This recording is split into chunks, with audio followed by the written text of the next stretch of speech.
열린 라디오 YTN에서는 시청자 여러분의 목소리를 듣습니다. 참여 신청과 의견은 유료 문자 샵 0945, 우물정 0945나 YTN 라디오 프로그램 열린 라디오 YTN 게시판을 통해 남겨주세요.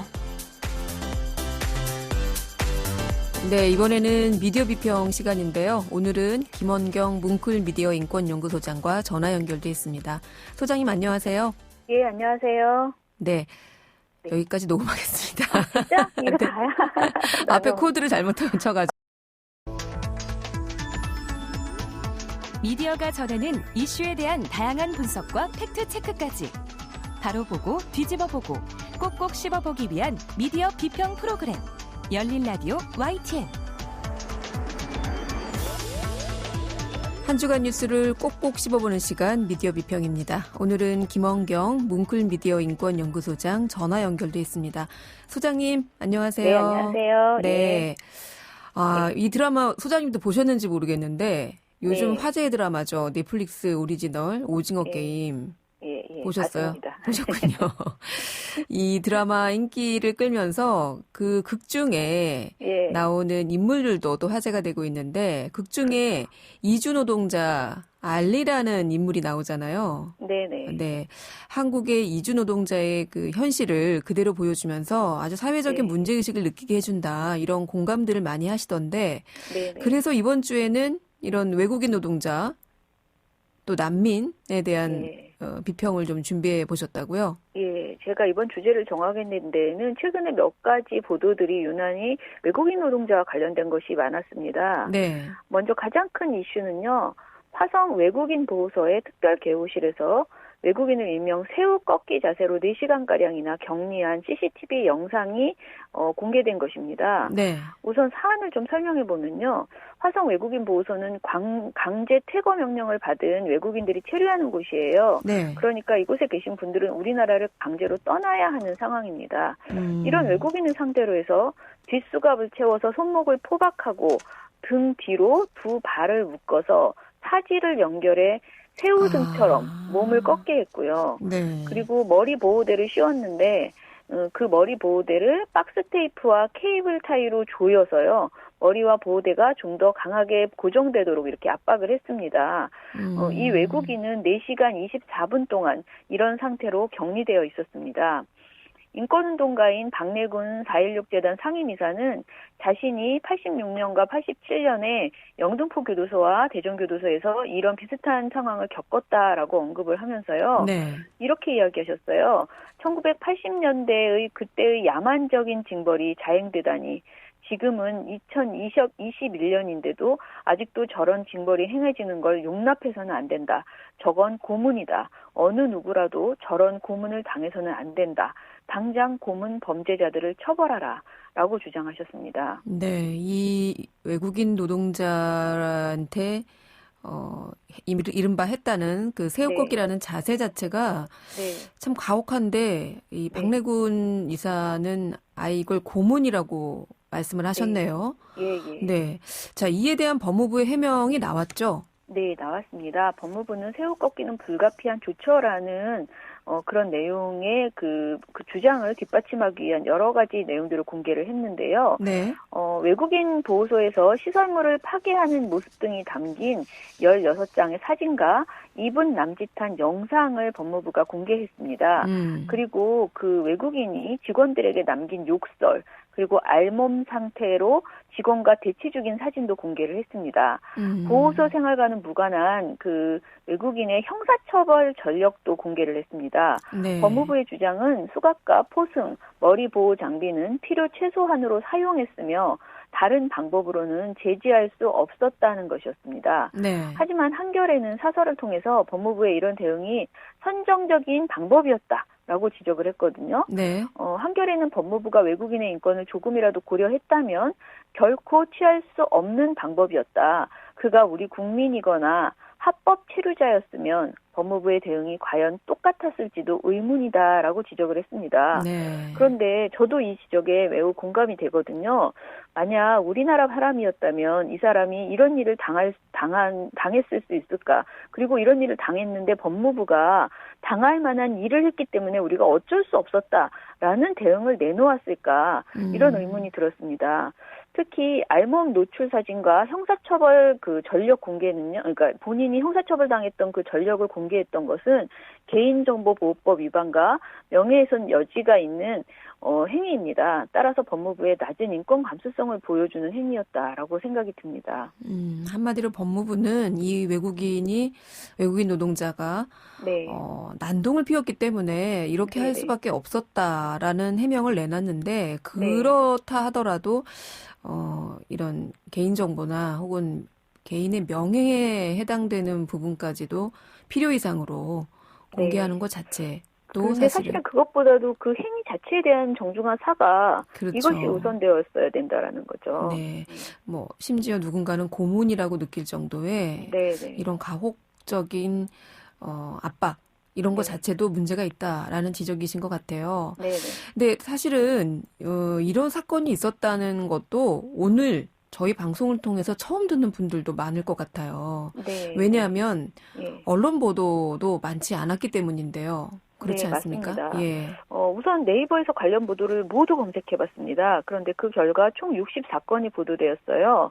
그런데 이게 처음 사건이 공개된 9월 28일에는 고작 8건만 보도가 되었습니다. 네. 이날 보도, 28일 보도가 왜 중요하냐면요. 법무부 해명이 아니라 이 충격적인 고문에 가까운 이 행위를 고발하는 내용을 얼마나 보도했느냐를 보려면 28일 당일 보도가 중요합니다. 네. MBC, JTBC, YTN, SBS, 중앙일보, 일요신문이 각각 한 건씩 보도를 했고요. 한겨레가 2건을 보도를 했습니다. 그리고 다음 날인 9월 29일에는 보도량이 총 40건으로 늘어나는데요. 이날은 시민단체들이 국가인권위원회 앞에서 기자회견도 했고요. 법무부가 아까 말씀드린 해명 설명 자료를 발표를 했습니다. 그래서 보도거리가 부쩍 늘어난 것이죠.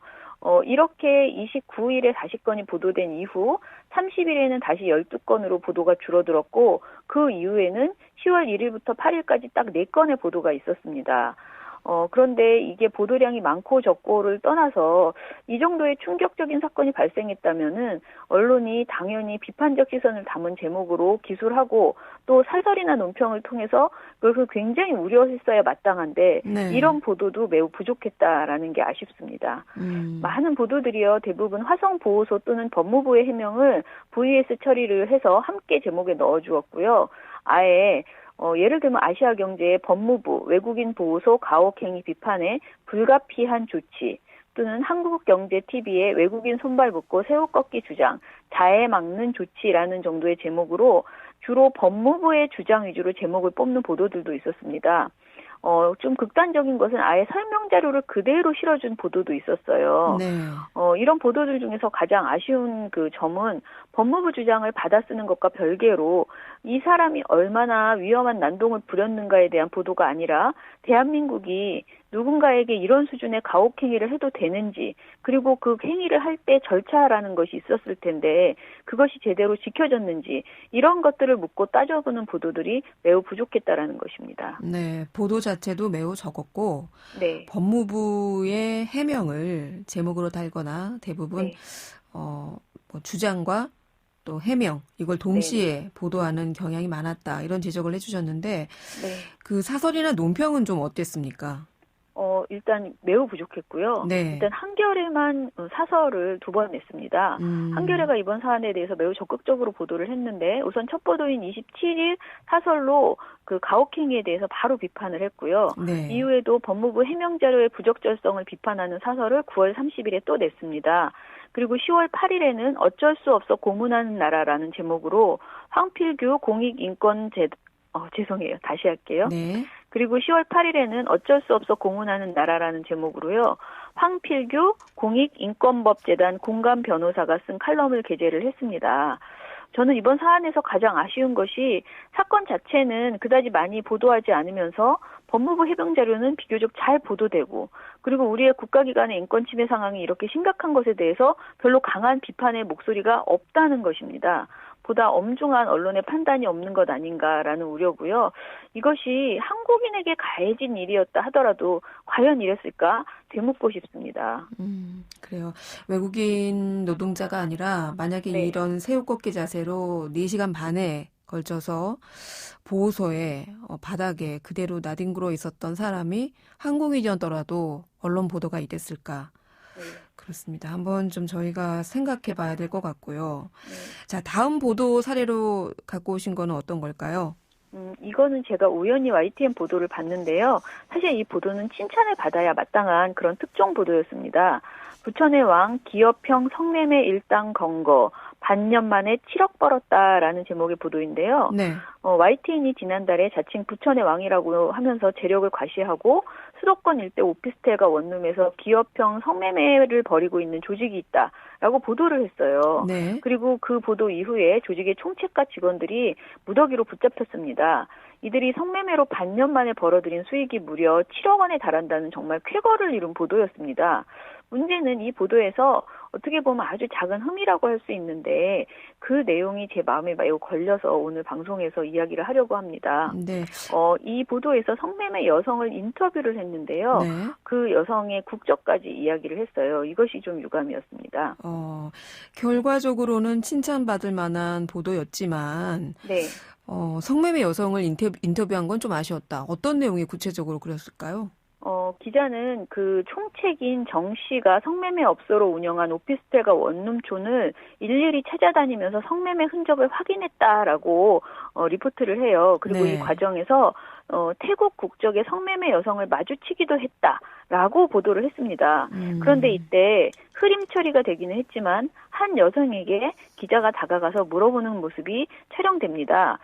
기자가 성매매 업소가 있다는 얘기를 듣고 왔어요. 혹시 다른 분들 못 보셨나요? 라고 묻습니다. 네. 이때 해당 여성은 저는 몰라요 라고 답합니다.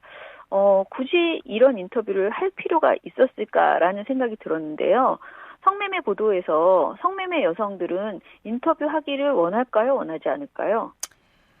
아무래도 네. 자신이 노출되는 건 싫겠죠. 그렇죠. 대부분 네. 자신이 스스로 무언가를 고발하려고 하기 이전에는 성매매 여성이 스스로 인터뷰를 하기를 원치 않을 가능성이 높습니다. 네. 따라서 한국인의 경우에는요. 성매매 여성의 인터뷰를 이렇게 응해주지 않았을 것입니다. 게다가 굳이 여성의 국적을 말해줌으로써 해당 국적 여성에 대한 이미지에도 부정적인 영향을 미칠 수 있습니다. 이런 점에서 이 리포트는 좀 부주의한 구성이었다라고 생각이 들었습니다.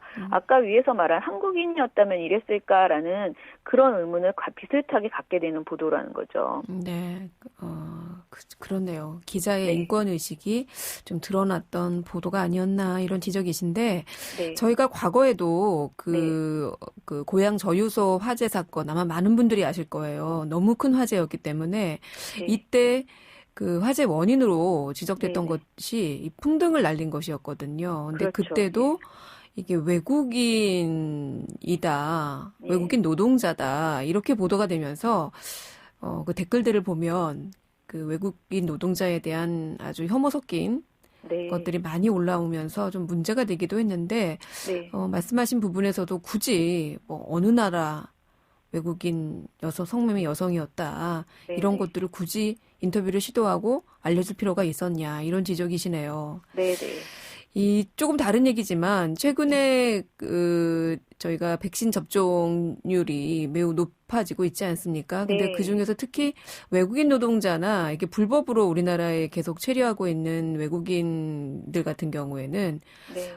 접종률이 좀 낮죠. 상대적으로. 그렇다 네. 보니 이것을 우려하는 보도들도 많던데 이런 보도들은 어떻게 보셨어요?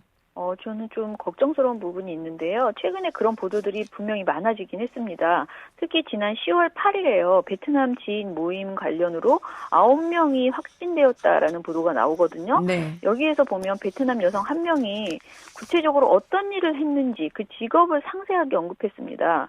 이렇게까지 자세하게 제가 지금 방송에 옮기기가 좀 부적절해서 말씀 안 드리는데요. 네. 너무 자세하게 국적과 어떤 일을 했는지 보도하는 것은 부적절하다.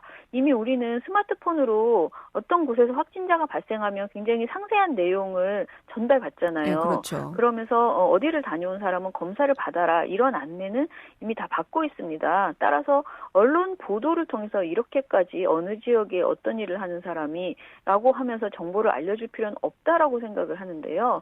그리고 제가 좀 아쉽다고 생각하는 것은 미등록 외국인들, 그러니까 아까 이제 불법으로 한국에서 체류하고 있다라고 했는데 사실 미등록이라고 하는 것이 불법보다는 조금 더 자연스럽고 적확한 표현 같고요. 네. 그 미등록 외국인들의 백신 접종이 이렇게 느릴 수밖에 없다는 것은 어떻게 보면 언론이 당연히 알고 있어야지 되는 문제라는 것이죠. 네. 그래서 이것을 인식하고 이들에 대한 접종 방법 등에 대해서 미리 언급하고 오히려 이것을 촉구했어야 된다라고 생각을 하거든요. 최근에 전통시장에서 확진자가 나오자 그 얀센 백신 한 번만 맞을 수 있다 해서 이것을 현장에 직접 가서 해주는 찾아가는 백신 접종센터가 생겼잖아요. 네. 이런 식의 발상을 언론이 먼저 하면서 특히 외국인 노동자, 특히 미등록 외국인 노동자들은 백신을 접종할 수 있는 그 기회가 굉장히 이제 어렵다라는 점을 사각지대가 있을 수 있음을 미리미리 언급했어야 된다라고 생각을 합니다. 이런 행위, 이런 지적은 하지 않은 상태에서 외국인 확진자가 나오면 이들이 그러니까 미등록 외국인이어서 사각지대였다 이렇게 비판만 하고 자꾸만 외국인 노동자들이 확진이 되었다. 그들 때문에 뭐 몇 명이 더 확진되었다. 이런 내용만 보도하고 있는 것은 외국인에 대한 어떤 혐오만 부추기지 않을까 이런 생각이 듭니다. 네, 충분히 예견됐던 백신 접종의 문제점이었음에도 불구하고 이런 것들이 언론이 이런 문제점을 짚기보다는 오히려 네, 방관하지 않았나 뭐 이런 지적이신 것 같아요. 네, 저는 그 점이 아쉽습니다. 네, 사실 외국인 노동자 우리 사회 소외 계층이죠. 백신 접종률을 통해서도 여실히 보여줬는데요. 저희가 사실 이 코너를 통해서 수시로 이 외국인 노동자 또 난민 등에 대한 혐오 보도를 계속해서 다루고 있거든요. 네네. 오늘도 아마 이런 맥락에서 짚어주신 것 같습니다. 오늘 방송 내용 통해서 우리 청취자분들이 이해와 또 공감대를 넓히셨으면 하네요. 오늘 말씀 고맙습니다. 예, 감사합니다. 네, 지금까지 김원경 뭉클미디어 인권연구소장이었습니다. 근데